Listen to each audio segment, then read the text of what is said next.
ये तस्वीर में जिस शख्स को आप देख रहे हैं इसका नाम जातिवादी प्रशांत किशोर पांडे है। सोचिए, ये अपने आप को बिहार का मुख्यमंत्री घोषित कर चुका है, बशर्ते ये बददिमाग व्यक्ति है। ये किस तरीके से मंचों पर चढ़कर और अपनी राजनीतिक रोटियां सेकने के लिए दलित पिछड़े आदिवासियों को गाली देने का काम करता है। और अब इसने एक चैनल पर बैठकर किस तरीके से उस वर्ग को गाली दी है जिसका एक गौरवीय इतिहास रहा है, जिसका इतिहास इतना सुनहरा रहा है कि जब वो अपनी गाथा सुनाने पर आ जाएं तो इनकी पैंट गीली हो जाएगी। सोचिए किस तरीके से ये आदमी जातिवादी मानसिक कुंठा से कुंठित है और कैसे चैनल पर बैठ के अपनी नग्नता का प्रदर्शन कर रहा है। ये अपने आप को बहुत सुपीरियर मानते हैं, दो अक्षर का ज्ञान नहीं, और किस तरीके से बकलौली कर रहे हैं, किस तरीके से ये लोग चोरी चकारी की जगह एक विशेष जाति का नाम लेकर अपमानित कर रहे हैं।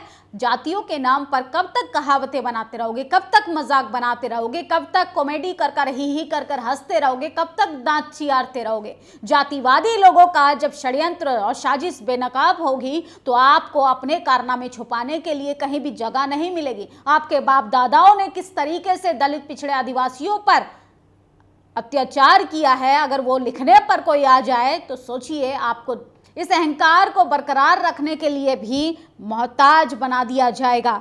किस तरीके से प्रशांत किशोर पांडे एक जाति, शेड्यूल कास्ट जाति को लेकर गंदा कमेंट कर रहा है, किस तरीके से अपमानित कर रहा है। असल में इनके यहाँ पर जाति है, जिसके यहाँ जाति होती है ना, उसकी जुबान पर भी आ जाती है। चाहे वो नेता हो, नेता बनना चाहता हो, चाहे तैयारी कर रहा हो, संगठन का लीडर हो, चाहे भले ही वो कितना भी शिक्षा रोटी रोजगार की बात करे, लेकिन जातिवाद उसका झलक ही जाता है। ये प्रशांत किशोर पांडे जातिवादी मानसिकता से कुंठित बीमार व्यक्ति किस तरीके से एक चैनल पर बैठकर उलूल जुलूल बोल रहा है और वो गाली देने का काम कर रहा है। मेहनत कश लोगों को गाली दी जा रही है। अरे जो तुम्हारे खेत खलियानों में काम करते हैं, जो तुम्हारे गटर साफ करते हैं, तुम्हारा मलमूत्र उठाते हैं, तुम उस जाति को गाली दोगे, उस जाति का अपमान करोगे।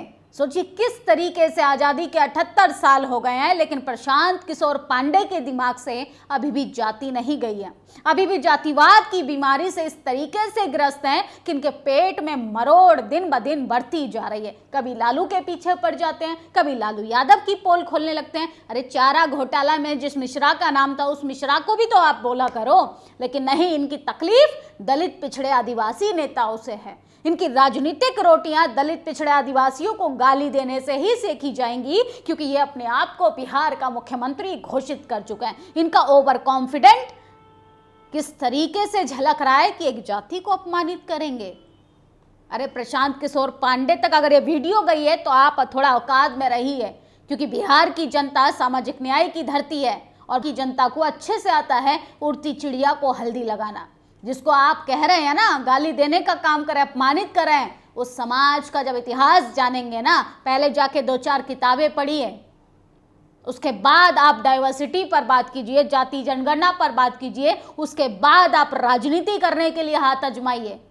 अधूरा ज्ञान लेके न जाने कौन कौन लोग भी अपने आप को मुख्यमंत्री पद के दावेदार समझने लगते हैं। किस तरीके से ये आदमी जातिवादी मानसिकता का प्रदर्शन कर रहा है और ऐसे चैनल पर बैठकर।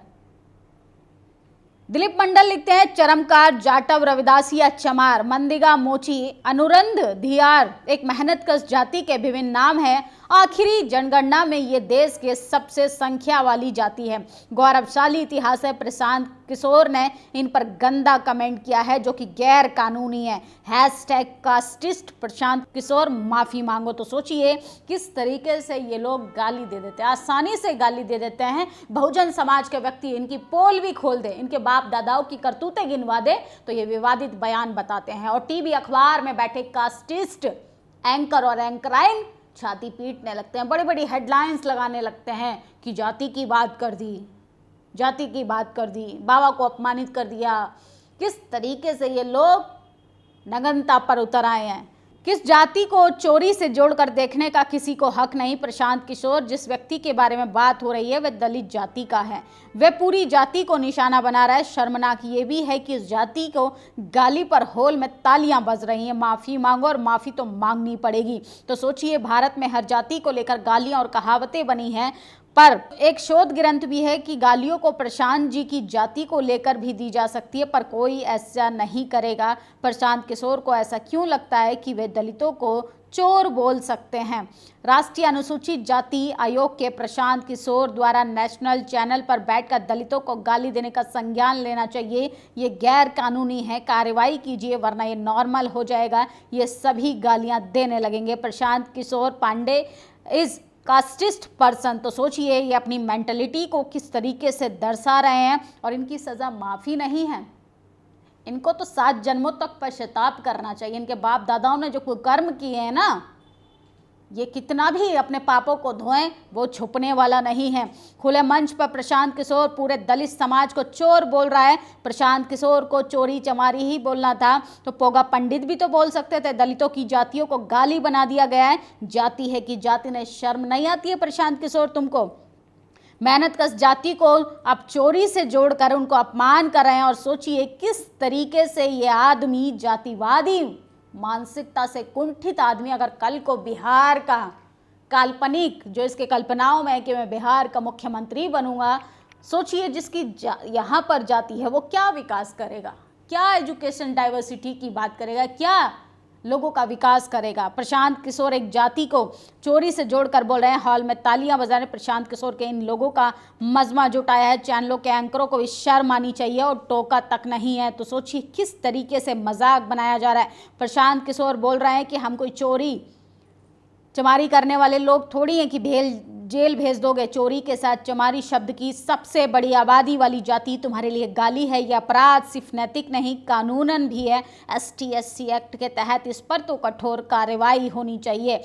किस तरीके से ये आदमी जो है नंगा नाच कर रहा है। अशोक चौधरी को बोल रहा है कि आरोप लगाइए, तेजस्वी यादव को जो बोलना है बोलिए, सम्राट चौधरी को जो बोलना है आलोचना कीजिए, पर जाति को जोर बोलेंगे पब्लिकली थोड़ी ना छोड़ेगी। वो पुराने दिन थे जब बाप दादा गाली देते थे, अब सब ये बंद करना पड़ेगा। तो सोचिए ये आदमी किस तरीके से किराए की वैनिटी में घूमकर अपने आप को राजा समझ रहा है। और इसको इतना भी अधिकार, इतना भी मैनर अभी सीखना बाकी है कि एक जाति को आप चोर किस आधार पर बोल सकते हैं। अरे राजनीति है, आप लालू जी का विरोध कीजिए, आप उनके वैचारिक सहमत और असहमति जताइए, लेकिन किसी को गाली देंगे, किसी की आलोचना इस तरीके से करेंगे कि आप उसकी जात पर चले जाएंगे। जिस दिन बहुजन समाज के लोग, जिस दिन दलित समाज का व्यक्ति जाति पर आ जाएगा तो सोचिए इनका जो धर्म के नाम पर दुकानें चल रही ना वो भी खत्म हो जाएंगी और इनका जो जाति का अहंकार है वो भी कहीं ना कहीं धरा का धरा रह जाएगा।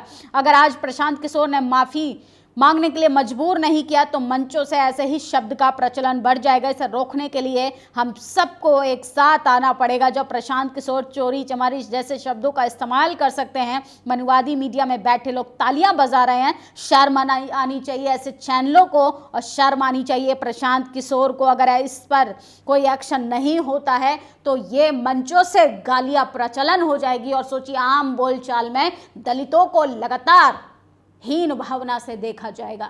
जिसका इतिहास इतना दमदार रहा है, जिसका इतिहास इतना गौरवशाली रहा है, उस समाज को गाली देने का काम किया जा रहा है। जैसे जातिवादी भाषा प्रशांत किशोर के दलित के प्रति गहरी नफरत दिखाती है, ये ST/SC एक्ट 1989 की धारा 31R तथा भारतीय न्याय संहिता BNS की धारा 194 और 196 के तहत अपराध है। कास्टिस्ट प्रशांत किशोर को गिरफ्तार होना चाहिए या माफ़ी मांगनी चाहिए। माफ़ी इनका इलाज नहीं, इनको तो इन्हीं की भाषा में लतियाना पड़ेगा।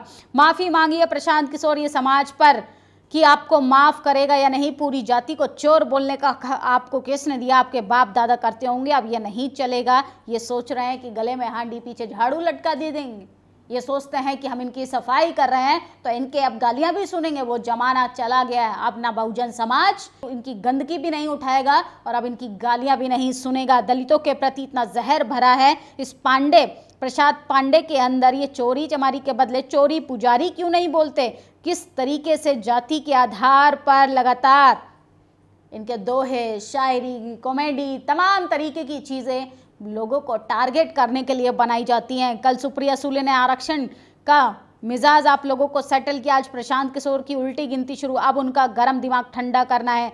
सफाई किसी को नहीं करनी पड़ेगी। इस मामले में पॉलिटिक्स ही नहीं चलेगी। पक्ष या विपक्ष जो बिकेगा वो भुगतान करेगा। तो सोचिए जाति अपनी जगह है, जाति का अपमान करना ये प्रशांत किशोर पांडे को भी अधिकार नहीं है। वो अपराधी है, उसने अपराध किया है और माफी के साथ उस पर मुकदमा दर्ज होना चाहिए कि भविष्य में वो इस तरीके के शब्दों का चयन नहीं करेगा, भविष्य में इस तरीके से ना उसके बाप दादा करेंगे। और सोचिए, आने वाली पीढ़ियों को भी ये सबक सिखाना जरूरी है कि किस तरीके से शेड्यूल का समाज का सम्मान किया जाता है। इसे न रोका तो महामारी की तरह गालियां देने का रिवाज चल पड़ेगा। सबको लगेगा कि दलित जाति को बोलकर बच जाएगा। तो किस तरीके से देश में लगातार इनके दिमाग में गर्मी चढ़ गई है जाति की, उस जाति अहंकार को अब चकनाचूर करने के लिए बहुजन समाज को इन्हीं की भाषा में अब मुंह तोड़ जवाब देना होगा, क्योंकि ये न संविधान को मानते हैं, न संविधान में दिए गए आर्टिकल्स को मानते हैं। और सोचिए, ये अपने आप को कहते हैं मंचों पर बैठकर एक जाति को गाली देकर अपने आप को राजा समझ रहे हैं। अरे अभी राजनीति में नए नए आए हो प्रशांत किशोर पांडे, थोड़ा अनुभव लो, थोड़ा सीखो, थोड़ा जाति का रिसर्च करो, उसके बाद पता चलेगा किस जाति के लोगों ने कितना संघर्ष किया है। जब तुम्हारे बाप दादा जाति वन व्यवस्था को कायम बनाने के लिए, मनुवाद व्यवस्था को कायम रखना चाहते थे, तब मेहनत कश लोग संघर्ष कर रहे थे, इस देश के लिए लड़ाइयाँ लड़ रहे थे। लेकिन तुम लोगों को तो कौन समझाएगा, तुम लोग तो किस तरीके से अपनी नग्नता का प्रदर्शन करते हो। इस जाति ने देश को क्या ही दिया है, सबसे बड़े संत, संविधान सभा के अध्यक्ष, देश की रक्षा मंत्री, प्रधानमंत्री, गृह मंत्री, लोकसभा अध्यक्ष, सबसे बड़े कार्डियक सर्जन, बिजनेसमैन, इंजीनियर, पूरी जाति को चोर बोलने से पहले अपनी जुबान गिर क्यों नहीं गई। तो सोचिए किस तरीके से ये लोग इतिहास नहीं पढ़ेंगे, ये लोग रिसर्च नहीं करेंगे, ये लोग स्कॉलर्स नहीं देखेंगे उस जाति के। लेकिन क्या करें, प्रशांत किशोर पांडे है, पांडे अपनी हरकतों से मजबूर है, ना चाहते हुए भी इसके अंदर का जातिवाद जो है वो सामने आ जाता है। लेकिन प्रशांत किशोर पांडे को नेशनल टेलीविजन पर बैठकर जो अपमान किया है उसके लिए माफी मांगनी पड़ेगी और ये भी संकल्प लेना पड़ेगा कि भविष्य में ना वो और ना उसकी आने वाली पीढ़ियां इस तरीके की गलतियों को दोहराएंगी। समय रहते बहुजन समाज को ऐसे लोगों की नाक में नकेल डालना आना चाहिए, वरना ये लोग सर पर चढ़कर तांडव करने लगेंगे। आपकी क्या प्रतिक्रिया इस खबर पर, अपनी राय जरूर दीजिएगा। शुक्रिया। दस्तक की आपसे गुजारिश है कि अगर इसको बचाना चाहते हैं तो नेशनल दस्तक को सब्सक्राइब करने के लिए रेड कलर के सब्सक्राइब बटन को दबाएं, फिर बेल आइकन की घंटी दबाएं। नेशनल दस्तक को बचाने के लिए बहुत जरूरी है कि हर खबर को शेयर करें, लाइक करें, कमेंट जरूर करें।